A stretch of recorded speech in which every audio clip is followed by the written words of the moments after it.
What's up, guys, and welcome to Theory Thursday. Today, I'm not quite at home because I'm in the mountains. Yes, this is where I'm at for the day. And it's an early morning, so I'll show you some music, and then we'll chat. Check it out.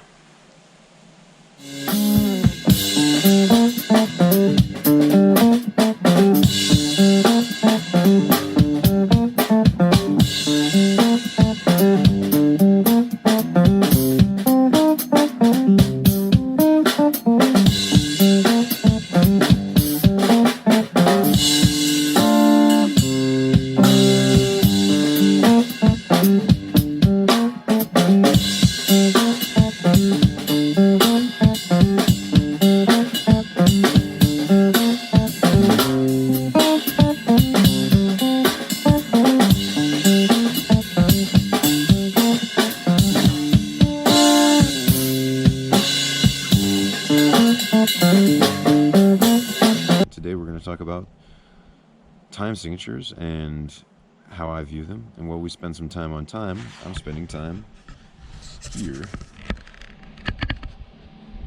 in the beautiful White Mountains of New Hampshire. So that's why I'm not in my studio, and the quality is probably not going to be as clean as normal.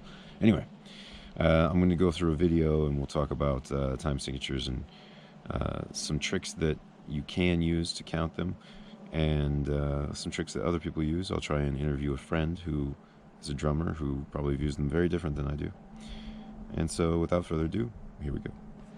Now, I'm not sure in editing that I'll be able to put a time signature on the screen to show you, but I'll try and find something. But essentially, when you have a time signature, you have two numbers, a top number and a bottom number. And a lot of people like to think of them like fractions, but they're not. Essentially what it is the top number is how many of something, and the bottom number is what that something is. So, for example, if you have 4/4, you have 4 quarter notes. So the bottom number will always be some kind of division in quarters, eighths, sixteenths, halves, wholes, 30-seconds maybe. And the top number is going to be how many of that time. So you'll see things like 3/2, which means 3 half notes, right? And you'll see things like 3/4, which means 3 quarter notes. And you'll see things like 3/8, which means 3 eighth notes in one bar. That basically is just telling you that that is what is in that one bar. In the example that we played here yesterday, which I'm sure I'll put in the video, we played in 7 and then we played in 6. And so the trick there is that we played 7 together until we both felt super comfortable, and we both were able to kind of vary the rhythm a little bit. The rhythm within the rhythm. We kept it at 7, but we were able to kind of play around with time. And you'll hear that in the drummer's playing, because he's not really just like 1, 2, 3, 1, 2, 3, 4, 1, 2, 3, 1, 2, 3, 4, 1. He's not doing that kind of thing. He's totally feeling like he's in 7.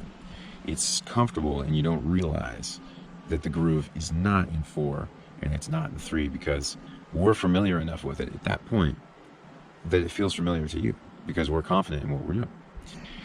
Then we hit the chorus, or not chorus, the B section, I don't know, and we're in 6. So it's going to be 1, 2, 3, 4, 5, 6, 1, 2, 3, 4, 5, 6, and it's all 8, right? So it's all eighth notes. So it's 1, 2, 3, 4, 5, 6, 7, 1, 2, 3, 4, 5, 6, 7. These are like eighth notes.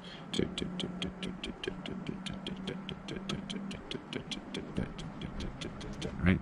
And then we move into 6, and it's just,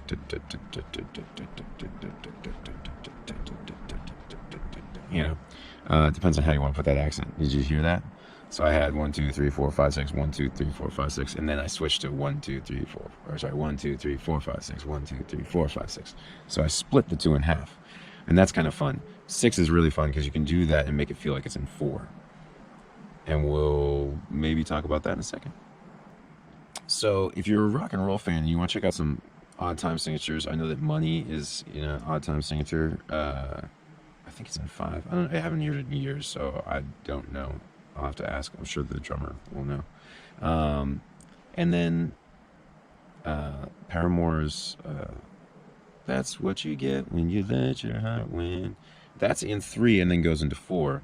And then they play 4/3. That's a cool tune. You really should check that one out because they do what's called a hemiola, which is where you play 3/4 or 4/3.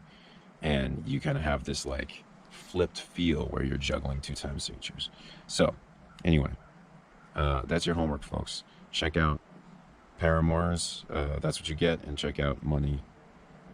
And check out our video and see what you think. See if you can count it. And that's your Theory Thursday.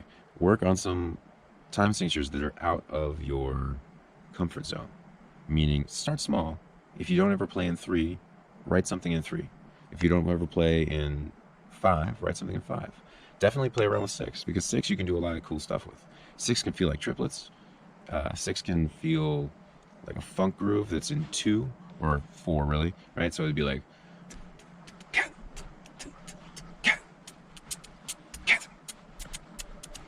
I'm not a drummer, so don't tease me. Anyway, that's like a 6/8, almost like Afro-Cuban groove, right? So,